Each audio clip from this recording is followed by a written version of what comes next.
Hello student, my self Poonam Kumawat और हम लोग स्टार्ट कर रहे हैं next class organism and population की। लास्ट क्लास में हमने इस चैप्टर के एक ओवरव्यू माइंड मैप भी देखा था। इसके साथ साथ में हम लोगों ने इस पूरे चैप्टर को 3 पार्ट में डिवाइड किया था, जिसके अंदर फर्स्ट पार्ट जो हमारा था वो अबाउट द इकोलॉजी था, जिसके अंदर हमने इकोलॉजी टर्म किसने दी, उसका मतलब क्या होता है, father of ecology, definition and levels of ecology हम लोगों ने डिस्कशन किए थे। आज हमारा जो सेकेंड लेक्चर है वो रहेगा हमारा ऑर्गेनिज्म एंड उसके इन्वायरमेंट के साथ किस तरीके का इंट्रैक्शन वो शो करता है, तो वो हम लोग डिस्कशन करने वाले हैं इन्वायरमेंट्स। ठीक है, तो अगर हम लोग यहाँ पे देखें ऑर्गेनिज्म और उसके इन्वायरमेंट के अंदर, तो हमारे पास यहाँ पे it is the second part of this chapter. तो इसके अंदर हम 3 पार्ट में इस चैप्टर को डिवाइड करेंगे। जो पहला पार्ट रहेगा वो रहता है ए बायोटिक फैक्टर। ए बायोटिक फैक्टर हमारा मेन टॉपिक है, जिसके अंदर हम लोग टेम्परेचर के बारे में पढ़ेंगे, वाटर के बारे में पढ़ेंगे, लाइट के बारे में पढ़ेंगे एंड सॉइल के बारे में पढ़ेंगे। यानी कि ये 4 मेन एबायोटिक फैक्टर्स होते हैं जो किसी ऑर्गेनिज्म या स्पीसीज या पॉपुलेशन या कम्युनिटी को इफेक्ट करते हैं। कैसे करते हैं वो हमें देखना है। सेकंड पार्ट जो है इस का वो रहेगा, इसके अंदर हम देखेंगे कि ऑर्गेनिज्म जो है वो इन एबायोटिक के अगेंस्ट कैसा रिस्पॉन्स करता है। ठीक है, तो रिस्पॉन्सेज के अंदर अगर हम देखें तो वो एज ए रेगुलेटर की तरह काम कर सकता है। रेगुलेटर मतलब वो क्या करेगा, जो एबायोटिक फैक्टर है उनके अगेंस्ट अपने आप को रेगुलेट करेगा, या फिर उनके अकॉर्डिंग कन्फर्म हो जाएगा। अगर बाहर सर्दी है तो वो भी ठंडा हो जाएगा, अगर गर्मी है तो अंदर से भी गर्म हो जाएगा। या फिर वो हो सकता है कुछ टेम्परेरी कंडीशन में माइग्रेशन कर जाए, ठीक है, माइग्रेट कर सकता है, या फिर वो उस पर्टिकुलर कंडीशन से अपने आप को बचाने के लिए सस्पेंड हो जाएगा। तो ये 4 तरह के रिस्पॉन्स हम लोग डिस्कशन करने वाले हैं अकॉर्डिंग टू एनसीईआरटी। और अगर एबायोटिक फैक्टर का इफेक्ट लॉन्ग टाइम तक है, देन वो क्या करेगा, अडप्टेशन करेगा। अगर वो अडप्टेशन नहीं करता है तो फिर एक्सटिंक्ट हो जाएगा। तो यहाँ पे हम अडप्टेशन भी पढ़ने वाले हैं। कौन कौन सी 3 तरह की हम अडप्टेशन देखेंगे। एक तो होती है मॉर्फोलॉजिकल अडप्टेशन, ठीक है, मॉर्फोलॉजिकल अडप्टेशन कौन सी होती है ये देखेंगे। इसके अलावा हम फिजियोलॉजिकल अडप्टेशन भी कर सकते हैं कोई ऑर्गेनिज्म, और या फिर बिहेवियर। ठीक है, तो इस तरीके के ये हमारा आज की क्लास का एक ओवरव्यू है जो हमें डिस्कशन करना है। सो सबसे पहले हम लोग एक ओवरव्यू लेते हैं अबाउट द कि किस तरीके से एबायोटिक फैक्टर्स जो होते हैं वो अफेक्ट करते हैं किसी ऑर्गेनिज्म को। ठीक है, तो यहाँ पे हम स्टार्ट करते हैं। सबसे पहले एबायोटिक फैक्टर के अंदर मैं एक ओवरव्यू बता देती हूँ कि इसके अंदर आपको ये चीज़ें देखनी पड़ेंगी। तो उसके बाद में फिर हम एनसीईआरटी की लाइन टू लाइन डिस्कशन करेंगे। तो सबसे पहला जो एबायोटिक फैक्टर रहेगा हमारे पास वो रहता है टेम्परेचर। टेम्परेचर जो है आपकी एनसीईआरटी में लिखा भी है, और सबसे important, most important plus ecological, ये क्वेश्चन भी आया हुआ है, इकोलॉजिकली रिलेवेंट फैक्टर हम इसको मानते हैं। ठीक है, अब जो टेम्परेचर है पूरी अर्थ पे हमें पता है एक जैसा नहीं रहता है। इक्वेटर पे टेम्परेचर अलग रहेगा और पोलर रीजन पे टेम्परेचर अलग रहेगा। पोलर रीजन पे अगर आप देखोगे तो टेम्परेचर डाउन रहता है, और इक्वेटर पे जो टेम्परेचर है वो ज़्यादा रहता है क्योंकि डायरेक्ट रेडिएशंस आती हैं। ठीक है, इसके अलावा अगर हम देखेंगे यानी कि जो टेम्परेचर जो है हमें पता है वो अर्थ पे क्या रहता है, डिफरेंट रहता है। और डिफरेंट 2 तरह से रह सकता है। एक तो वो इक्वेटर टू पोल की तरफ अगर जाओगे, ठीक है, पोल्स की तरफ तब चेंज होगा, या फिर आप देखोगे कि हाई एल्टीट्यूड, यानी कि हाई एल्टीट्यूड से लो एल्टीट्यूड पे आओगे तब भी टेम्परेचर जो है वो फ्लक्चुएट करेगा, क्योंकि हाई एल्टीट्यूड के ऊपर टेम्परेचर जो है वो क्या रहेगा, लो रहेगा, और लो एल्टीट्यूड पे टेम्परेचर जो रहता है वो हाई रहता है। तो इस तरीके से हमारे पास एक चीज़ तो समझ में आ गई कि इकोलॉजिकली मोस्ट रिलेवेंट फैक्टर है फर्स्ट क्वेश्चन जो हमें यहाँ देखना है। सेकंड क्वेश्चन है कि क्या टेम्परेचर एक जैसा रहता है, बिल्कुल एक जैसा नहीं रहता है। टेम्परेचर जो है वेरी करता है, इतना वेरी करेगा कि एनसीईआरटी ने यहाँ तक लिखा हुआ है कि इसकी जो रेंज रहती है वो सब जीरो लेवल से, यानी कि जो पोल रीजन है वहाँ पे तो आपको ये ज़ीरो या फिर सब ज़ीरो लेवल पे माइनस में भी देखने को मिलेगा। और वहीं अगर हाई एल्टीट्यूड की बात करें और वहाँ पे भी हमें टेम्परेचर लो देखने को मिलेगा, लेकिन डेजर्ट अगर हम समर की बात करें तो वहाँ पे टेम्परेचर बहुत ज़्यादा देखने को मिलता है। इसके अकॉर्डिंग जो हाई टेम्परेचर वाले जो रीजन है वहाँ, जैसे कि थर्मल स्प्रिंग होगी, डीप सी हो गए, वहाँ का टेम्परेचर तो और भी ज़्यादा रहता है। तो टेम्परेचर जो है बेसिकली अर्थ पे वैरी करता है।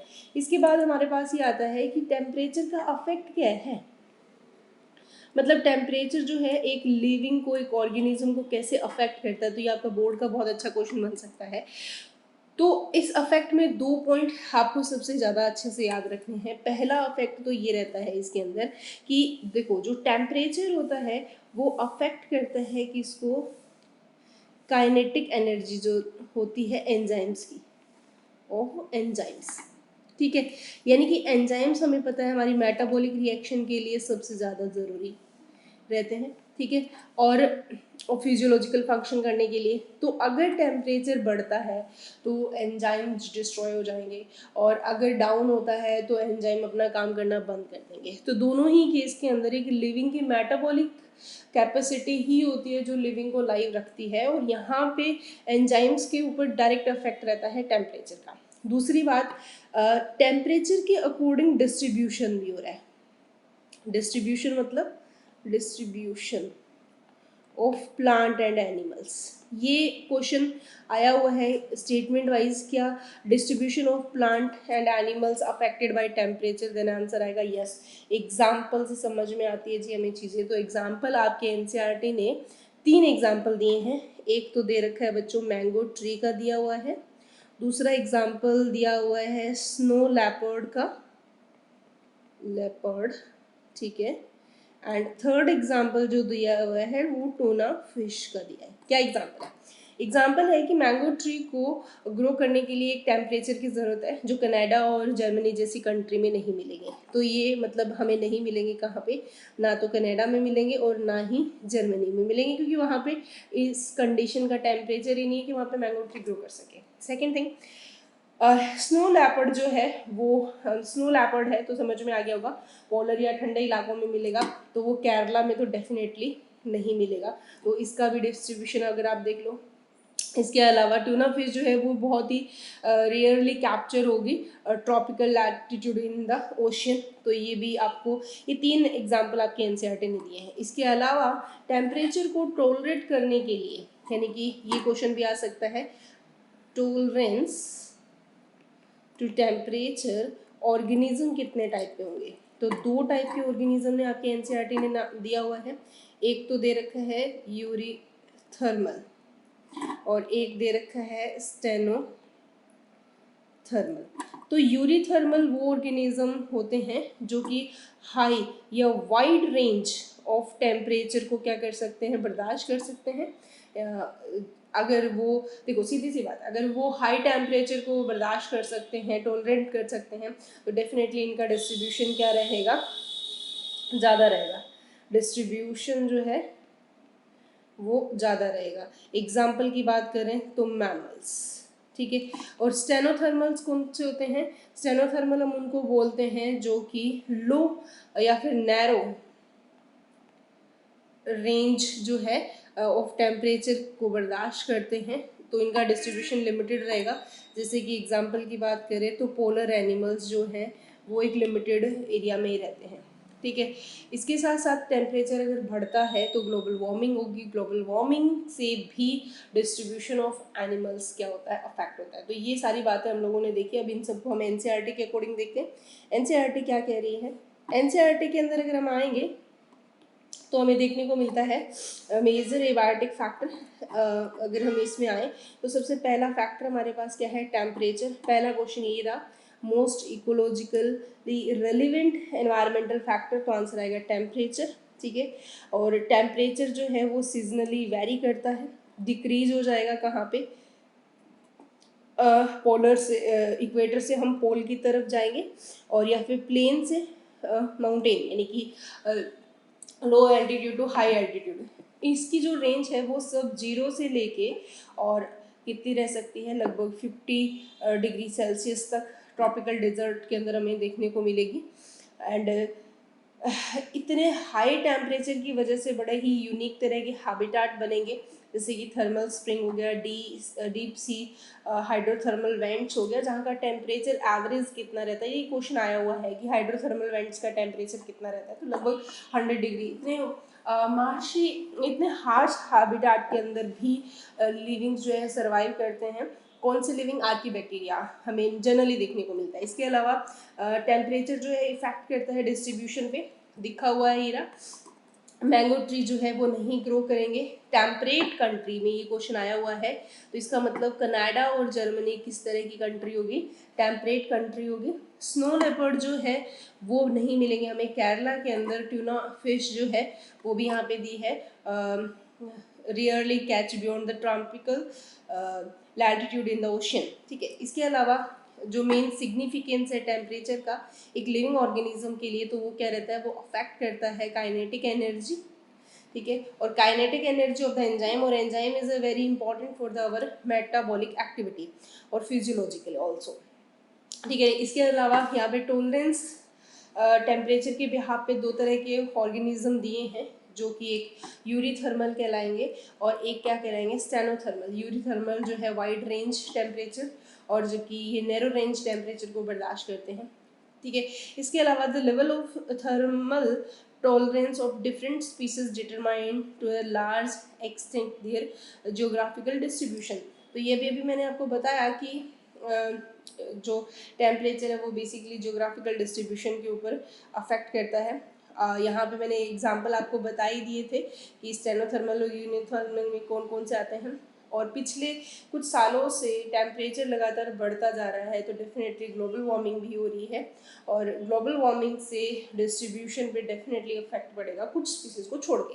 तो बच्चों ये बातें थी about the temperature measure abiotic factor के अंदर। तो मैंने आपको पहले इसके अंदर एक ओवरव्यू दे दिया, उसके बाद में आपको पूरा एनसीईआरटी पढ़ के बता दिया कि इसमें क्या क्या चीज़ें यहाँ पे दी हुई है। अब हमारे पास नेक्स्ट जो रहता है, नेक्स्ट जो फैक्टर है दैट इज़ अ वाटर। तो हम पहले वाटर के बारे में डिस्कशन करते हैं, उसके बाद में हम लोग देखेंगे कि किस तरीके से। अब सेकेंड थिंग में अगर हम आते हैं तो वो क्या है? वाटर।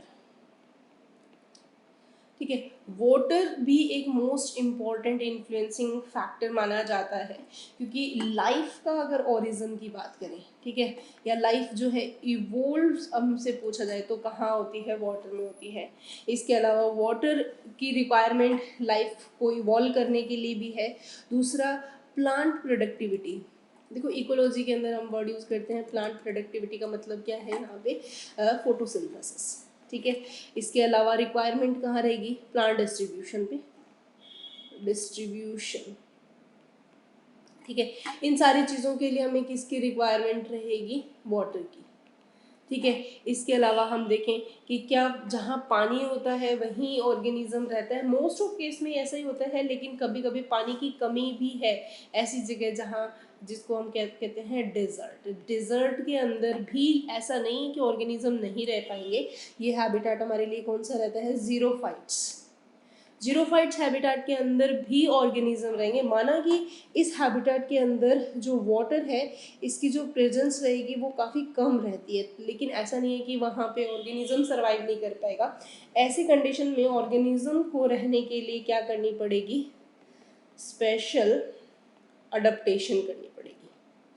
ठीक है, जो वहाँ के ऑर्गेनिज्म को रहने लायक बना देगा।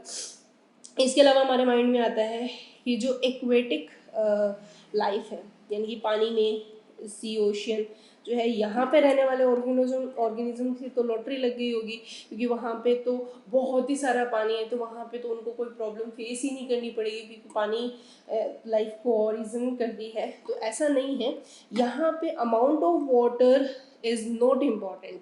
It's a very important line कि अमाउंट ऑफ वाटर जो है इज नॉट इम्पॉर्टेंट। पॉइंट है कि एक्वेटिक लाइफ में क्या देखी जाएगी? क्वालिटी। क्वालिटी ऑफ वाटर जो है वो यहाँ पे चेक किया जाएगा, और क्वालिटी ऑफ वाटर के अंदर है कि पानी का पीएच क्या है, पानी में मिनरल्स कैसे हैं, पानी के अंदर डिजोल्व ऑक्सीजन कैसी है। ठीक है, और सबसे इम्पॉर्टेंट चीज़ कि पानी की सैलिनिटी कैसी है।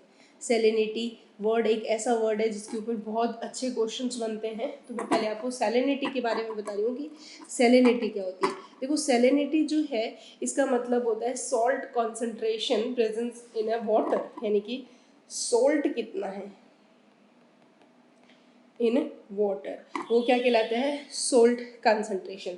अब सोल्ट कंसंट्रेशन को मेज़र कैसे किया जा सकता है, तो मेज़र किया जा सकता है पार्ट्स पर थाउजेंड के अंदर। तो ये सेकंड क्वेश्चन आ गया, पार्ट्स पर थाउजेंड। ठीक है, सेकंड क्वेश्चन।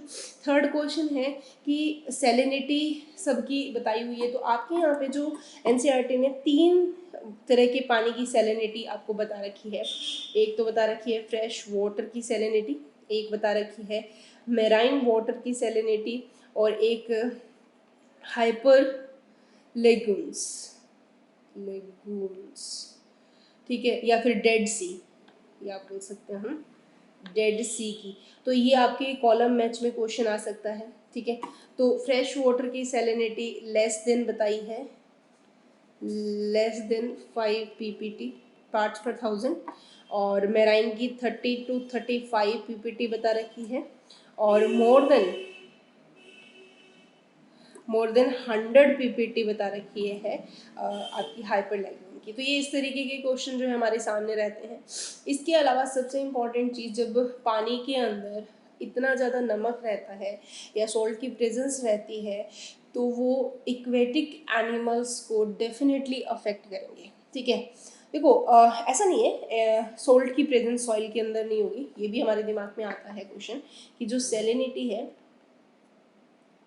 सैलिनिटी हमें दोनों जगह देखने को मिलती है, वाटर में भी और सॉइल के अंदर। सॉइल यानी कि वाटर में बात चल रही है तो बात चल रही है किसकी, एक्वेटिक लाइफ की।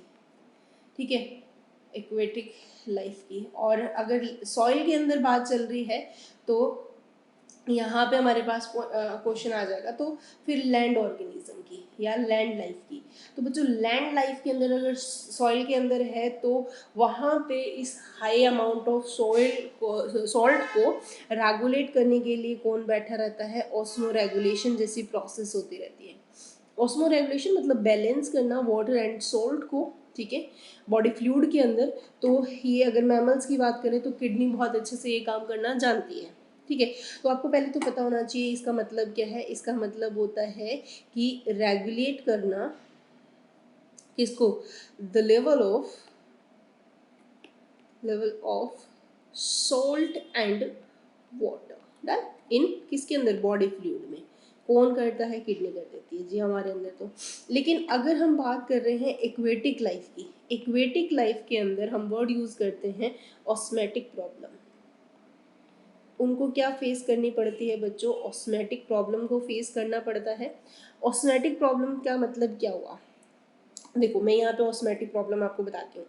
देखो सपोज देन हम लोग कंसिडर करते हैं ये हमारे पास जो एरिया है यहाँ पे फ्रेश वाटर है। ठीक है, ये एरिया हमारे पास वाटर जो है एक्वेटिक लाइफ, ये पानी कौन सा है यहाँ पे, फ्रेश वाटर है। ठीक है, अब फ्रेश वाटर के अंदर हम लोग कोई मैराइन फिश को ले आते हैं यहाँ पे। ठीक है, ये हमारे पास कौन सी फिश है, marine fish, marine water fish.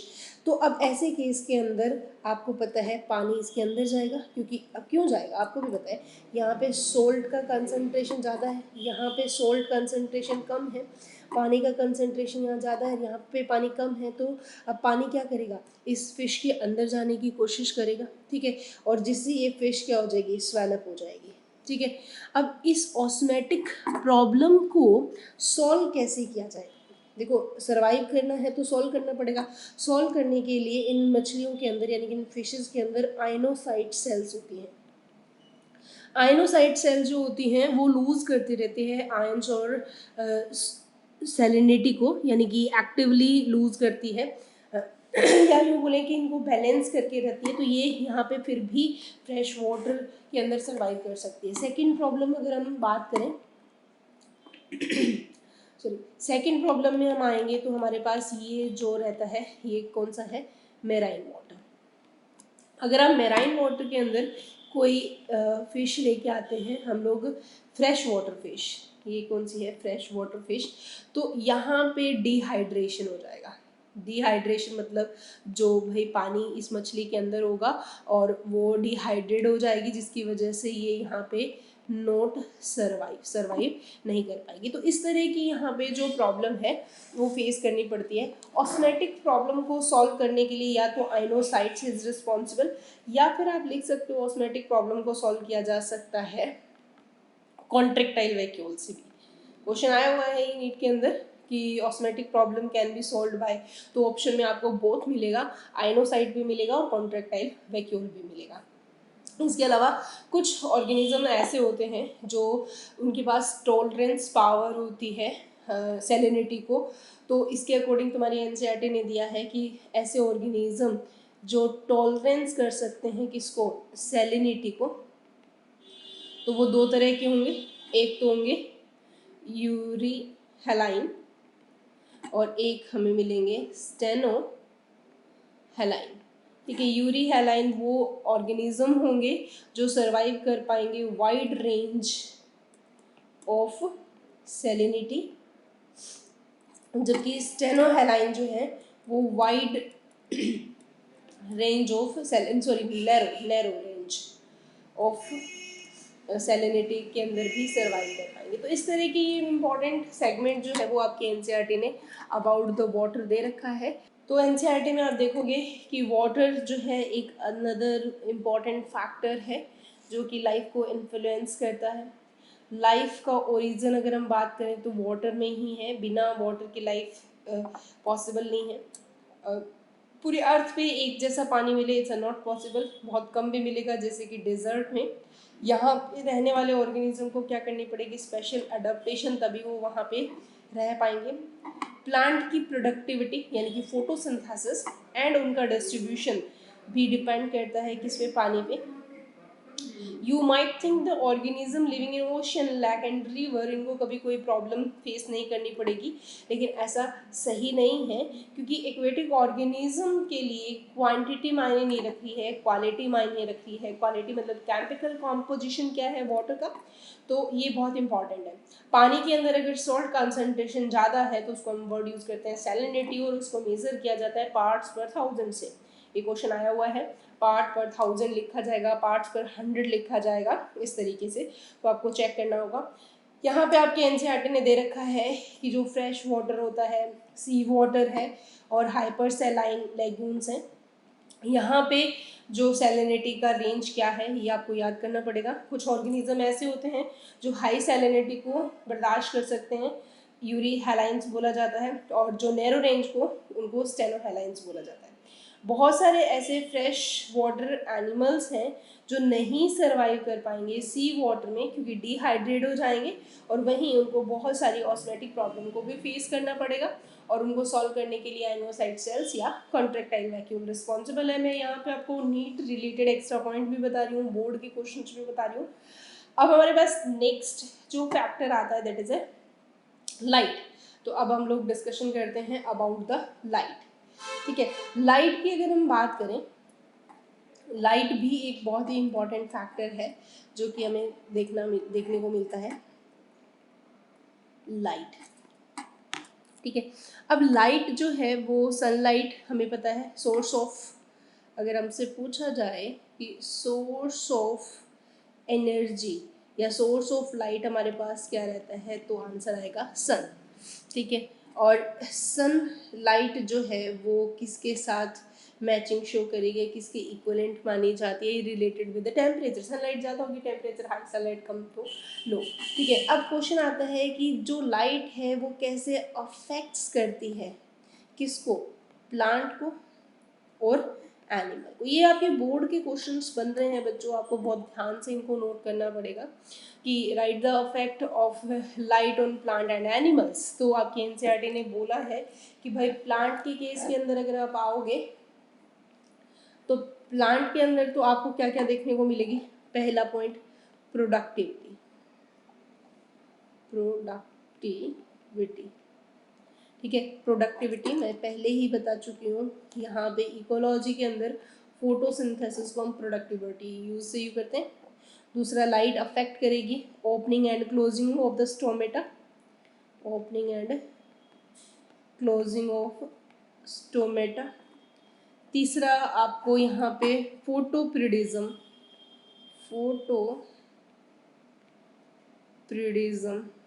ठीक है, जिसको आप फ्लावरिंग फिनोमिना भी बोल सकते हो, ठीक है। इसके अलावा PGR, plant growth regulator, plant hormones, इनका डिस्ट्रीब्यूशन भी लाइट पे डिपेंड करता है। इसके अलावा प्लांट के अंदर होने वाले जितने भी मूवमेंट्स है वो भी लाइट पे अफेक्ट करते हैं। तो इस तरीके से लाइट जो है बड़ी इंपॉर्टेंट रोल प्ले करती है प्लांट के लिए। और वहीं अगर हम लोग एनिमल्स की बात करें तो एनिमल्स के लिए क्या क्या पॉइंट ऑफ व्यू रहेगा। एनिमल्स के लिए अगर हम बात करें डाययूर्नल रिदम, एनसीईआरटी ने वर्ड यूज भी किया हुआ है। इसका मतलब क्या होता है, एंड सीजनल वेरिएशन, दोनों ही एनिमल के लिए अफेक्टिव होता है। लाइट की इंटेंसिटी यानी कि ड्यूरेशन, ठीक है, इंटेंसिटी क्या है, कितने ड्यूरेशन के लिए है, तो उनका जो डिस्ट्रीब्यूशन है वो क्या कहलाता है, डाययूर्नल रिदम। डाययूर्नल रिदम में एनिमल कब उठना है, कब सोना है, ठीक है, कब उसको माइग्रेटरी एक्टिविटी करनी है, कब रिप्रोडक्शन करना है। तो डाययूर्नल रिदम बेसिकली किसके लिए होती है, फॉरगेजिंग, कब खाना खाना है, फॉरगेजिंग मतलब ईटिंग हैबिटेट, रिप्रोडक्शन कब करना है, ठीक है, माइग्रेशन कब करना है, स्लीपिंग अवेक साइकिल, ये सारी चीज़ें डाययूर्नल रिदम पे आते हैं। और अगर कुछ एनिमल डिम लाइट में या लाइट की एब्सेंस में ये एक्टिविटी करते हैं उसको नॉक्ट्यूरल बोला जाता है, जैसे कि कॉकरोच है, ठीक है। वहीं पे अगर हम देखें लाइट जो है ये आ कहाँ से रही है, सन से आ रही है।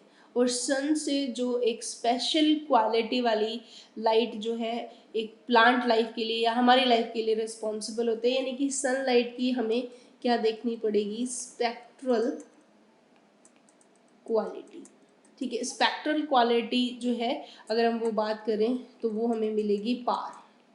पार आपको पता है फोटोसिंथेटिकली एक्टिव रेडिएशन को बोला गया है, जो लगभग 400 से लेके 700 नैनोमीटर तक रहती है, ठीक है। और इसके अलावा पार के अलावा दूसरी सनलाइट हमारे सामने रहती है, वो है यूवी रेडिएशन, यूवी रेडिएशन, ठीक है, जो हार्मफुल है ऑर्गेनिज्म के लिए, लेकिन कुछ ऑर्गेनिज्म के लिए सर्वाइविंग कंडीशन में रहती है यूवी रेडिएशन भी। क्योंकि डीप सी के अंदर अगर हम देखें रेड एल्गी, वैसे तो ये क्या रहती है हमारे लिए, हार्मफुल है, लेकिन यूवी रेडिएशन डीप सी तक पेनिट्रेट कर सकती है इजीली, डीप सी के अंदर या डीप ओशन में, और वहाँ पे रेड एल्गी जो है वो सर्वाइव इसी लाइट की वजह से करती है। तो ये भी क्वेश्चन आता है। और अगर आपसे पूछा जाए कि रेड एल्गी क्यों सर्वाइव करती है, देखो यूवी रेडिएशन जो है उसके अंदर जो ब्लू लाइट है उसको वो एब्जॉर्व कर लेती है, तो इस वजह से डीप सी के अंदर रेड एल्गी सर्वाइव कर सकती है, ठीक है। ये आपके एनसीईआरटी में मेन पॉइंट दिए हुए हैं, लेकिन इसके अलावा मैं थोड़ा सा एक्स्ट्रा पॉइंट आपको बताना चाहूँगी कि लाइट जो पेनिट्रेट करता है किसी वाटर बॉडी के अंदर, तो लाइट पेनिट्रेशन की वजह से, लाइट पेनिट्रेशन है ना, लाइट पेनिट्रेशन की वजह से जो वाटर बॉडी है वो दो पार्ट में डिवाइड हो जाती है। ये आपके क्वेश्चन है, बोर्ड का तो नहीं है लेकिन नीट के अंदर इस पे क्वेश्चन आया हुआ है। तो दो तरह की जोन बन जाएगी वाटर बॉडी की, एक तो होगी फोटिक जोन, एक तो जोन कौन सी रहेगी हमारी, फोटिक जोन, और एक रहेगी एफोटिक जोन।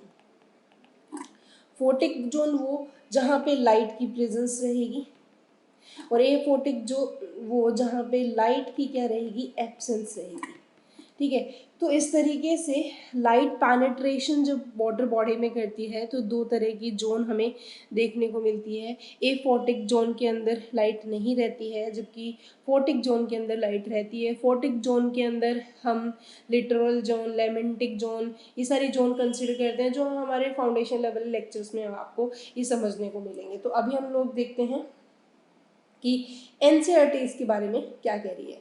एनसीईआरटी कह रही है भी देखो, यहाँ पे एनसीईआरटी में आप, since the plant produce the food through photosynthesis is a process which is not possible when sunlight is available as a source of energy।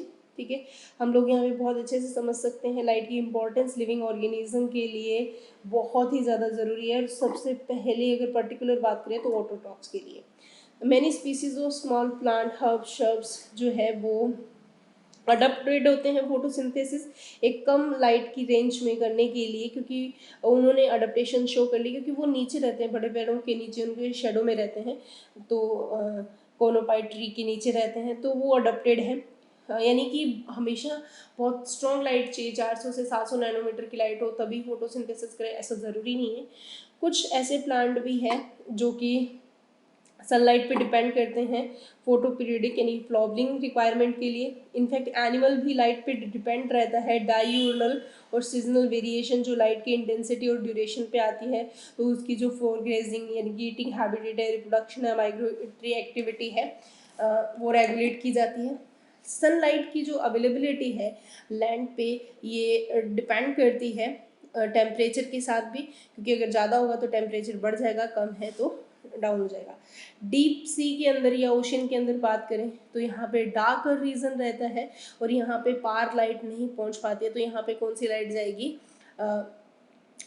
जो वहाँ पे सोर्स ऑफ एनर्जी में रहेगी यूवी रेडिएशन। ठीक है, और यूवी रेडिएशन बेसिकली हार्मफुल रहती है, लेकिन कुछ ऑर्गेनिज्म जो है उनके लिए ये विजुअल स्पेक्ट्रा की तरह काम करती है। मतलब कुछ एनिमल्स के लिए जो है ये लिविंग फैक्टर की तरह काम करती है। उसमें आंसर आएगा हमारे पास रेड एल्गी। ठीक है, तो डीप सी के अंदर हमें क्या मिलेगी, रेड एल्गी, और वो वहाँ पे एब्जॉर्ब कर सकती है यूवी रेडिएशन की ब्लू लाइट को।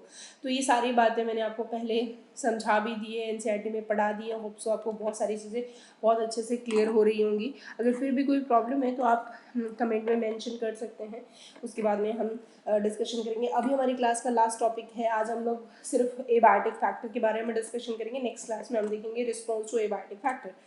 अब हम आते हैं सॉइल पे। लास्ट हमारा जो है एबायोटिक फैक्टर है वो क्या है, सॉइल। सॉइल जो है, सॉइल से रिलेटेड बहुत सारी इन्फॉर्मेशन यहाँ पे लैक हुई है, लेकिन वो हमें बहुत ज़रूरी है जानना। पहला क्वेश्चन आता है बोर्ड के अंदर सॉइल से रिलेटेड, वो है पैडोजेनेसिस। मतलब क्या होता है पैडोजेनेसिस? पैडोजेनेसिस एक ऐसी प्रोसेस है जिसके अंदर सॉइल फॉर्मेशन होता है। तो ये सॉइल फॉर्मेशन प्रोसेस है, ठीक है, जो कि कैसे, ये जो पैडोजेनेसिस है इसको अफेक्ट कौन करता है या रेगुलेट कैसे हो सकती है? तो पहली बात जगह कैसी है, दूसरी बात वहाँ का इन्वायरमेंट कैसा है। ठीक है, इन्वायरमेंट का मतलब है कि वहाँ पे वाटर और टेम्परेचर की प्रेजेंस कैसी है, उन सारी चीज़ों से पैडोजेनेसिस क्या होती है, अफेक्ट होती है। मतलब पैडोजेनेसिस के अंदर अगर हम बात करें तो ये मान लो रॉक है, यहाँ पे कोई चट्टाने हैं और इनके ऊपर लगातार क्या हो रही है, सनलाइट आ रही है। ठीक है, और प्लस यहाँ पे बारिश भी हो रही है, तो पानी की भी प्रेजेंस है। तो इस रॉक के अंदर क्या होना स्टार्ट हो जाएगी, वेदरिंग। रॉक में क्या होना स्टार्ट हो जाएगी, वेदरिंग। और रॉक वेदरिंग से ही क्या बनती है बच्चों, सॉइल बनती है, सॉइल का फॉर्मेशन हो जाएगा। ठीक है, तो मतलब सॉइल जो है वो एबायोटिक फैक्टर है, उसको बनाने के लिए एबायोटिक फैक्टर, तो इसका मतलब एबायोटिक फैक्टर को भी अफेक्ट करते हैं। दूसरा हमारे पास क्वेश्चन आता है कि सॉइल का जो नेचर है या उसकी प्रॉपर्टी आप हमें एक्सप्लेन करें। एनसीईआरटी में दिया, बोर्ड का क्वेश्चन भी आ सकता है, right the nature and property of the soil. तो भाई सीधी सी बात है, अर्थ पे सारी जगह सॉइल का नेचर और प्रॉपर्टी एक जैसा नहीं होगा। तो पहला पॉइंट तो आपको क्लियर है कि ये क्या रहेगा, डिफरेंट रहेगा place to place. Place to place ये क्या करेगा, वैरी करेगा।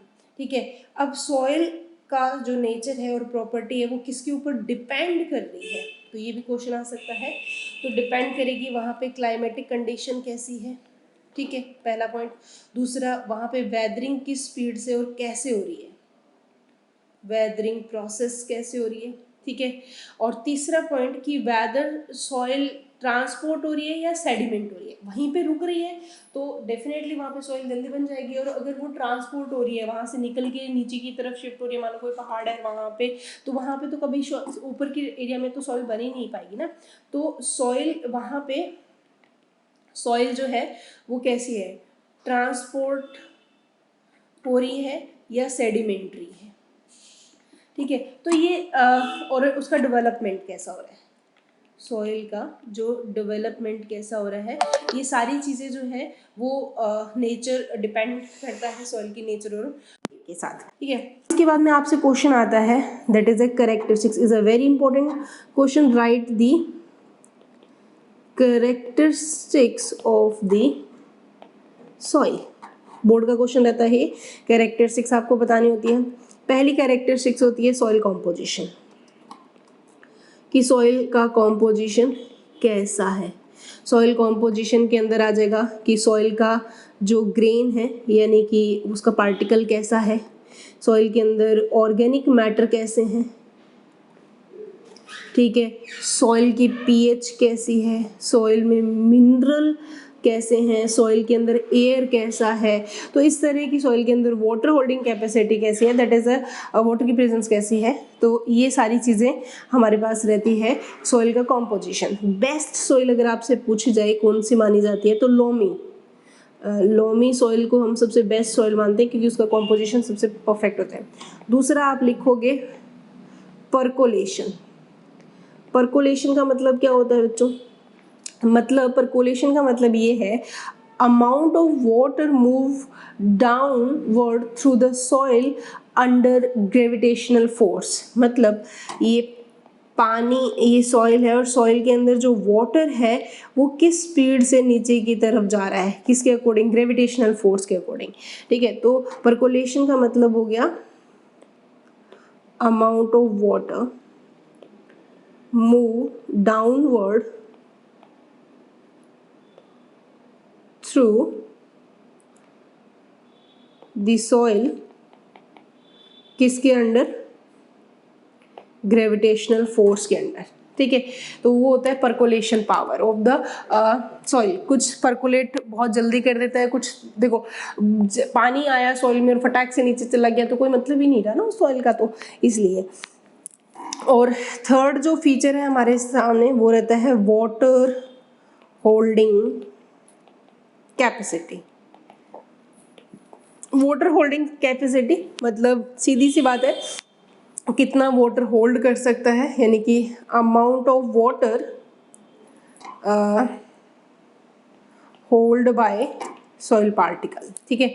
तो वो उसकी रहती है वाटर होल्डिंग कैपेसिटी। इसके अलावा हमारे पास ये थी कैरेक्टरिस्टिक्स, और कैरेक्टरिस्टिक्स की बात करें तो फोर्थ कैरेक्टरिस्टिक्स होती है टोपोग्राफी। टोपोग्राफी वर्ड आपके एनसीईआरटी ने लिखा है लेकिन एक्सप्लेन करना ज़रूरी नहीं समझा उन्होंने। टोपोग्राफी का मतलब होता है physical characteristics of an area of land, ठीक है।